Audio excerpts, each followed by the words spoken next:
A lot can happen in 24 hours. This is Elon Musk's Twitter page, and as you see, he has a baby as his avatar.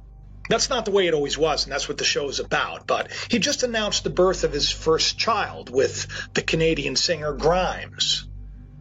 He, of course, named the child something bizarre because he's Elon Musk, and a lot of people think that it actually means Ash Archangel. But that's not why I'm starting the video off with this. This is his girlfriend. Singer, songwriter, artist, and someone very familiar with the occult. There you see the devil horns, the Baphomet, the all-seeing eye, the as above, so below. Articles online about how she wants to become an immortal digital self. Her and Elon Musk are perfectly suited. But what was strange about this was when I was looking her up this morning, I found a video that she did about 9 months ago in September. The video started off with her reading The Art of War. Now, what's strange about this is early on in the video, Grimes and her dancers can be seen dancing, wearing face masks. That's right, protective gear. Something that's quite common to see today, but not back then. This is before the virus of the crown. Is it possible that as they're simulating choking and coughing and gasping and dancing, that Elon Musk, one of the most powerful people in the world, could they have known what was to come? And is this their way of putting it out there, showing us what we were all in for? Or maybe not. Maybe it's just some strange coincidence, just like the avatar he was using for Twitter 24 hours ago. That's why we need to discuss it. If you assume any rate of advancement in AI, we will be left behind by a lot. That is Elon Musk, the inventor and entrepreneur behind such futuristic endeavors as Tesla, SpaceX, and Hyperloop.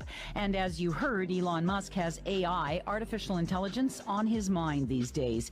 He says AI machines could soon outsmart us all, and his philosophy is if we can't beat them, we should join them by implanting AI computers directly into our brains. So, from a long-term existential standpoint, that's like the purpose of Neuralink, is to create a high bandwidth interface to the brain such that we can be symbiotic with AI. Because we have a bandwidth problem. You just can't communicate through your fingers, it's too slow. So I think if we can effectively merge with AI by improving that the neural link between your cortex and your digital extension of yourself, which already, like I said, already exists.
Humanity's Major Transition from the Age of Pisces to Aquarius by Arjun Walia.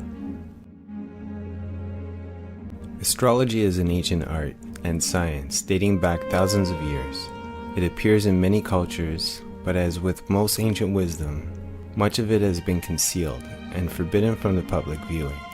Secret societies, both those whose hearts are grounded in the goodwill of all of humanity, and those driven by greed, personal gain, have also used this type of ancient knowledge. From Atlantis to ancient Sumer, Vedic astrology to ancient Greece, Rome and Egypt. Many great minds throughout the ages have practiced astrology, and for good reason. Despite its many skeptics, astrology has much to offer. It's also important to mention here that many of our founding fathers of modern science, especially in the fields of mathematics and physics and quantum physics, were all spiritual mystics. Today's science begins to study non-physical phenomena. It will make more progress in 1 decade than in all the previous centuries of its existence. Nikola Tesla. A New Age astrology speaking, for man began at the dawn of Christianity. Prior to this, we had the secret societies, concepts like the Philosopher's Stone and other magical concepts, including the use of magic and sorcery. With the advent of Christianity, the concept of God took their place, yet more recently, concepts that were used and practiced prior to the beginning of modern-day religion have been emerging once more, which is interesting because we are at the end of an age and transitioning into a new one. There is discrepancy among experts where exactly we are, but most seem to agree that we are in a very important transition period. In Western astrology, we are transitioning from the age of Pisces to the age of Aquarius. In ancient Vedic astrology, we are at the beginning of the end of a 300 cycle, currently living in the transition period at the end of the Kali Yuga age. The Vedic doctrine also tells us what Western astrology philosophies do and correlates with the cycles described by ancient Native American wisdom as well. They tell us we are living in the age of darkness, also described in the Mahabharata, a time where mental capabilities reach their lowest point and moral virtue is stripped from the earth. As independent researcher Bibhu Dev Misra writes, when the world's soul is full of blackness and corruption and only a small fraction of virtue remains, it slowly dwindles to zero. At the end of the Kali Yuga, men turn to wickedness, disease, lethargy, anger, anguish and fear of scarcity dominate, penance, sacrifices, and religions. These descriptions accurately reflect our society's progression. As we move through modern history, this past age, which has lasted approximately 2,100 years, is coming to an end. A conclusion marked by a time when global tensions have never been so high. During this age, humanity has indeed experienced the most darkness, and so it seems, the more ancient a civilization, the more spiritually and technologically advanced they might have been. Also interesting because after this age ends, we will be cycling back to the beginning of an age that hasn't been seen since the time of great knowledge and understanding of the spiritual sciences, mysticism, consciousness, and nonism in general. This all seems to be part of a massive shift in collective consciousness that is going on today. Carl Jung's explanation. Dr. Jung writes, as we know from ancient Egyptian history, these events are symptoms of psychic changes that always appear at the end of one Platonic month and at the beginning of another. There are, it seems, changes in the constellation of psychic dominance of the archetypes or gods, as they used to be called, which bring about or accompany long-lasting transformations of the collective psyche. This transformation started within the historical tradition and left traces behind it, first in the transition from the age of Taurus to that of Aries, and then from Aries to Pisces, whose beginning coincides with the rise of Christianity, mentioned above. We are now nearing the great change, which may be expected when the spring point enters Aquarius.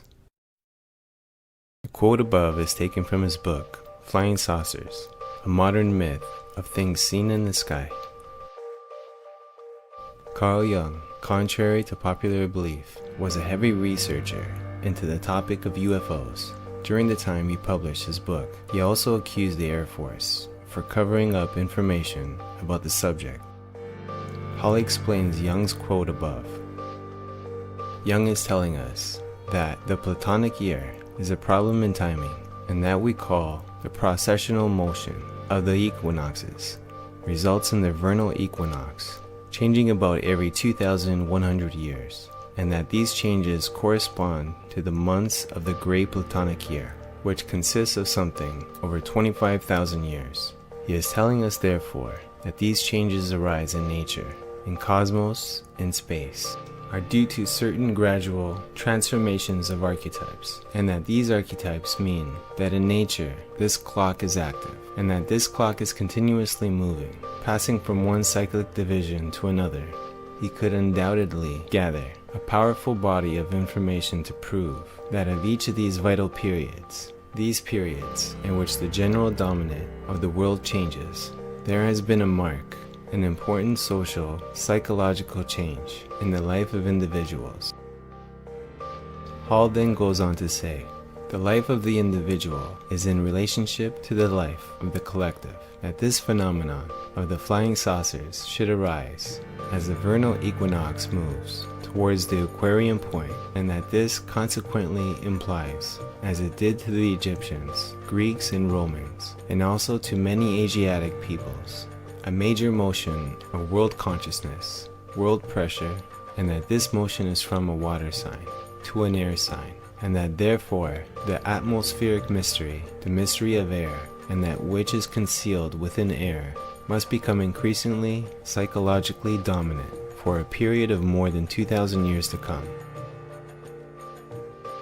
Human consciousness in space. Scientific literature is clear on the fact that several physiological rhythms and global collective behaviors are not only synchronized with solar and geomagnetic activity, but also that disruptions in these fields can create adverse effects on human health and behavior.